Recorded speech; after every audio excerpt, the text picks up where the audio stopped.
Architecture really plays a huge important role in a cultural development of any part of the world actually.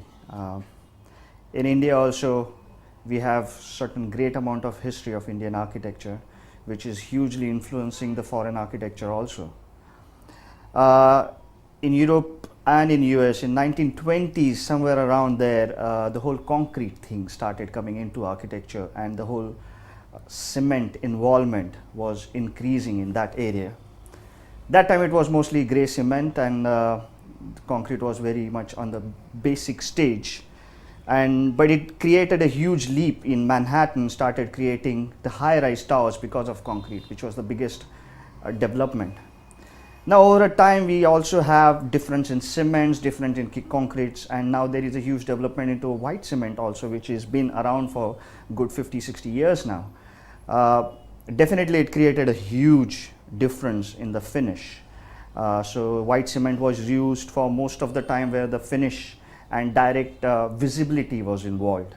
But it is explored in much better way in Europe right now, where they started not using concrete, but started using white cement and a certain pigment of color. We started giving a little bit tinctures of different colors for the concrete structure. So they have done huge infrastructure projects, bridges, which has got a tinge of green or red, and that was only possible because of the white cement. If it was a grey cement, then you wouldn't be able to see that color properly, but because of the white cement you could achieve all that. So now it's got a huge importance in architecture.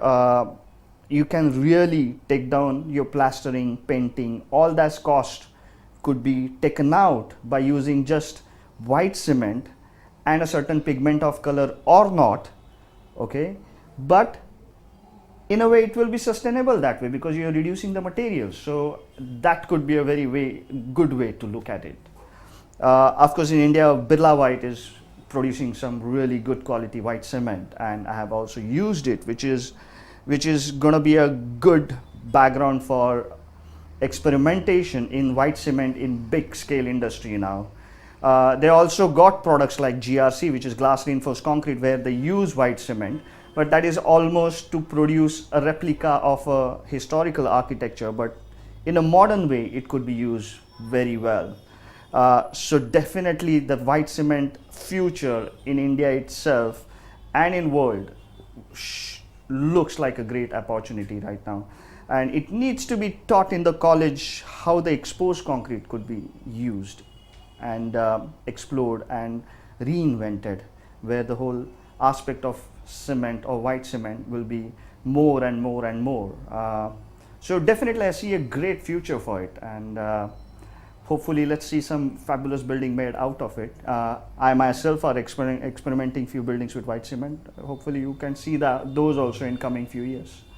Currently we have this huge influence of Western architecture, and more than a Western architecture, there's the use of glass in the buildings, which is not really right for our climates. We have a hot climate most of the country, and they really generate huge amount of greenhouse effects. So the Indian contribution or the best interpretation of modern architecture for India would be something like a jali work, which we have used historically in our Jaipur architecture or a lot of architecture which is produced in northern India. And to do that, we have some materials, few new materials. You of course can use stone, but stone could be really heavy for this kind of thing. So GRC, which is a glass reinforced concrete, okay, and which will have a lot of white cement to give whatever color you want. So it literally gives you a look of a sandstone. So that would be a fabulous material for Indian facades, and these facades will create a fabulous new architectural language for India. And I really recommend all the students to play around with these screens and these kind of materials to really generate this new language for the Indian architecture.